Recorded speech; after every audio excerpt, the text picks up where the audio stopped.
Sir, ತಮಿಳುನಾಡಲ್ಲಿ ವಿಜಯರು ದೊಡ್ಡ ಮಟ್ಟದ ವಿಜಯ ಸಾಧಿಸಿದ್ದಾರೆ. ವಿಚಾರವಾಗಿ ಹೇಳಬೇಕು ಅಂತಂದರೆ ನಮ್ಮ ಕರ್ನಾಟಕದಲ್ಲಿ ಅವ್ರ ಥರ ಯಾರು ವಿಜಯ ಸಾಧಿಸ್ತಾರೆ? ಕರ್ನಾಟಕದಲ್ಲಿ ಇರ್ಬೋದು ಅವ್ರ ಥರ ವಿಜಯ ಅದು ಆ ಥರ ಓಟ್ ಹಾಕೋ ಜನ ಇಲ್ಲಿಲ್ಲ. ಇಲ್ಲ, ಫಿಲಮ್ ಫೀಲ್ಡು ಆ ಥರ ಎಲ್ಲ ನೋಡಿ ಆ ಕ್ರೇಜ್ ಈ ಕರ್ನಾಟಕದವ್ರು ಜಾಸ್ತಿ ಇಲ್ಲ. ಎಕ್ಸಾಂಪಲ್ ಅಂಬರೀಷ್ ಅಂತವ್ರನ್ನ ಇಲ್ಲಿ ಮುಳುಗಿಸಿದ್ರು. ಹಾಗಾಗಿ ಯಾರು ಅನಂತ್ನಾಗ್ ಸೋಲ್ಸಿದ್ರು, ಶಿವರಾಮ್ ಕಾರಂತ್ರನ್ನೇ ಸೋಲ್ಸಿದ್ರು. ಹಂಗಾಗಿ ಜನ ಇಲ್ಲಿ ಆ ಥರ ಯಾವುದೋ ಒಂದು ಕ್ರೇಜ್ಗೆ ವಿಷಲ್ ಹೊಡೆದು ಓಟ್ ಹಾಕೋಂಥವ್ರು ಇಲ್ಲಿಲ್ಲ. ಅದು ಹೇಳೋಕ್ಕಾಗಲ್ಲ ಮೇಡಮ್, ಈಗಲೇ ಬಂದಮೇಲೆ ನೋಡ್ಬೇಕು. ಆದರೆ ಈಗ ಸದ್ಯದ ಪರಿಸ್ಥಿತಿಯಲ್ಲಿ ಆ ಥರದವ್ರು ಯಾರೂ ಇಲ್ಲ. ಈಗ ಅಲ್ಲಿ ವಿಜಯ್ ಅವರು ಬಂದಿದ್ದಾರೆ, ಒಂದು ವರ್ಷ ನೋಡಿದ ಮೇಲೆ ಆಡಳಿತ ಗೊತ್ತಾಗ್ತದೆ. ಅದು ಸಾಧನೆ, ಅದನ್ನು ಅಪ್ರಿಷಿಯೇಟ್ ಮಾಡಬೇಕು. ಜನಕ್ಕೆ ಬೇಜಾರಾದಾಗ 2-3 ಪಕ್ಷದ ಮೇಲೆ ಬೇಜಾರಾಗಿದ್ದಾಗ ಅವಾಗ ಯಾರು ಹೊಸ್ದಾಗಿ ಕಂಡ್ರೂ ಸ್ವಲ್ಪ ಅಟ್ರಾಕ್ಷನ್ ಬಂದೇ ಬರ್ತದೆ. ಬದಲಾವಣೆ ಬಯಸಿದಾಗ ಅವಾಗ ಅವೆಲ್ಲ ಚೆನ್ನಾಗಿ ನಡೀತದೆ. ಈ ಗ್ಯಾರಂಟಿ ಕೊಟ್ಟವರು ಫಸ್ಟ್ ಕೊಟ್ಟವರೆಲ್ಲ ಈಗ ಲಾಸ್ಟಿಗೆ ಬಂದವರು. ಡೆಲ್ಲಿನಲ್ಲಿ ಅರವಿಂದ್ ಕೇಜ್ರಿವಾಲ್ ಗ್ಯಾರಂಟಿ ಕೊಟ್ಟಿದ್ರು. ಅವೆಲ್ಲ 2 ವರ್ಷ ನಡೀತದೆ, ಪ್ರತಿ ವರ್ಷ ನಡೆಯಲ್ಲ.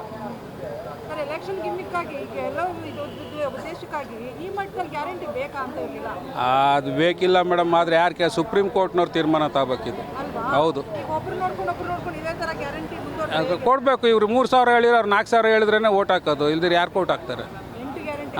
ಹಂಗೆ ಕಡೆಗೆ ಒಂದು ದಿವಸ ಒಂದು ಸಂಬಳ 1-1.5 ಲಕ್ಷದಷ್ಟೊತ್ತಿಗೆ ಕುಂತಿದ್ರು ಬರ್ತದೆ ಮನೆಗೆ. ಹಂಗೆ ಹೇಳಿ ದರ್ಶನ್ ಆಯಿತು, ಮತ್ತು ಕಿಚ್ಚ ಸುದೀಪ್ ಆಯಿತು, ಮತ್ತು ನೆಕ್ಸ್ಟ್ ಯಶ್ ಆಯಿತು, ಮತ್ತು ಪ್ರಜಾಕೀಯ ಪಕ್ಷ ಕಟ್ಕೊಂಡಿದ್ದಾರೆ ಉಪೇಂದ್ರ ಸರ್.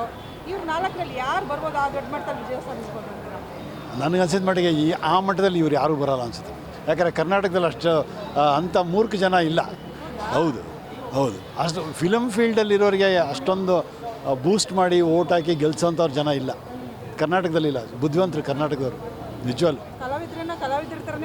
ಹೌದು, ಅವ್ರು ಕಲಾವಿದರ ಥರನೇ ನೋಡ್ತಾರೆ. ಯಾರು ಅವ್ರನ್ನ ದೇವರು ಅಂತ ಪೂಜೆ ಮಾಡಿ ಅವ್ರ ವಿಗ್ರಹ ಕಟ್ಟಿ ಕೂರಿಸಿ ಅವ್ರನ್ನ ಓಟಾಗಿ ಗೆಲ್ಸೋ ಥರ ಯಾರೂ ಇಲ್ಲ. ಅಂತ ರಜನಿಕಾಂತೇ ಆ್ಯಕ್ಚುಲಿ ರಜನಿಕಾಂತ್ ಎಂಥ ಫೇಮಸ್ ಫಿಲ್ಮ್ ಅವರೇ ಬೇಡ ಅಂತ ವಾಪಸ್ ತೊಗೊಂಡ್ಬಿಟ್ರು. ಪಾಪ ಬೇಡ ಪಾಲಿಟಿಕ್ಸ್ ಅಲ್ಲ ಇದು ನೋಡ್ಬೋದು, ಬಟ್ ತೆಗ್ದಾಕಕ್ಕಾಗಲ್ಲ. ಕೆಲವರು ಅದರಲ್ಲಿ ಅನುಭವ ಇದ್ದು ಚೆನ್ನಾಗಿ ಇವಾಗ ಜೈಲಲ್ಲಿತ ಅವ್ರು ನಡೆಸಿದ್ರು ಆಡಳಿತ. ಹಂಗೆ ವಿಜಯು ನಡೆಸ್ಬೋದು, ಹೇಳೋಕ್ಕಾಗಲ್ಲ. ಅದು ಕೆಪಾಸಿಟಿ 1-2 ವರ್ಷ ಅನುಭವ ಆದಮೇಲೆ ನಡೆಸ್ತಾರೆ, ಅವರು ನಡೆಸ್ತಾರೆ.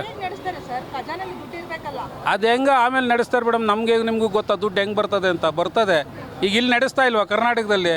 ಇವೆಲ್ಲೂ ಅಂದ್ಕೊಂಡಿದ್ವಿ 5 ವರ್ಷ.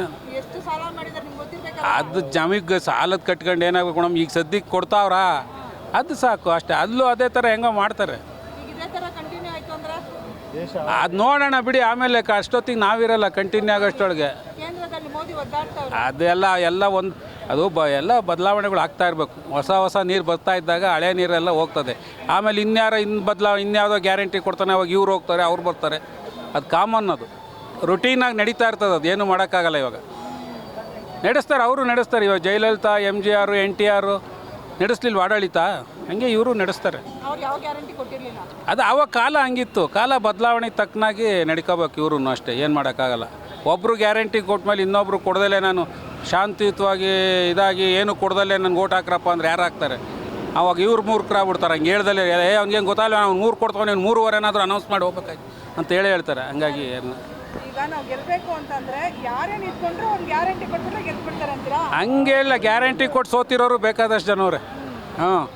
ಈಗ ಡೆಲ್ಲಿನಲ್ಲಿ ಸೋಲಿಲ್ವ ಗ್ಯಾರಂಟಿ ಕೊಟ್ಟು? ಹಂಗೆ ಜನ ನೋಡಿ ಪರಿಸ್ಥಿತಿಗೆ ತಕ್ಕನಾಗಿ ತೀರ್ಮಾನ ಮಾಡ್ತಾರೆ.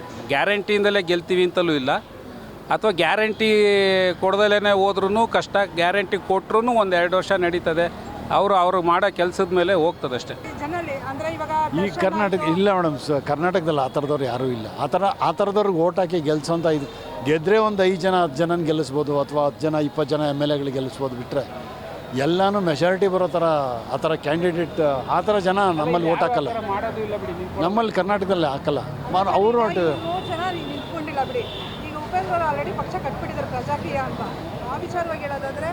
ಬಟ್ ಉಪೇಂದ್ರ ಅವರಿಗೆ ಆ ಥರ ಮಾತಾಡಿ ಹೇಳೋಕ್ಕಾಗಲ್ಲ. ಎಲ್ಲೂ ಬಂದಿಲ್ಲ. ಏನೋ ನೋಡ್ಬೇಕು, ಇನ್ನು ನೋಡ್ಬೇಕು, ಆಮೇಲೆ ಹೇಳ್ಬೋದು ಅಷ್ಟೇ. ಜನ ಹೆಂಗೆ ಅವ್ರಿಗೆ ಸಪೋರ್ಟ್ ಮಾಡ್ತಾರೆ ನೋಡ್ಕೊಂಡು ಆಮೇಲೆ ಡಿಸೈಡ್ ಮಾಡಿ. ಅದವ್ರಿಗೆ ಏನು ಹೇಳೋಕ್ಕಾಗಲ್ಲ.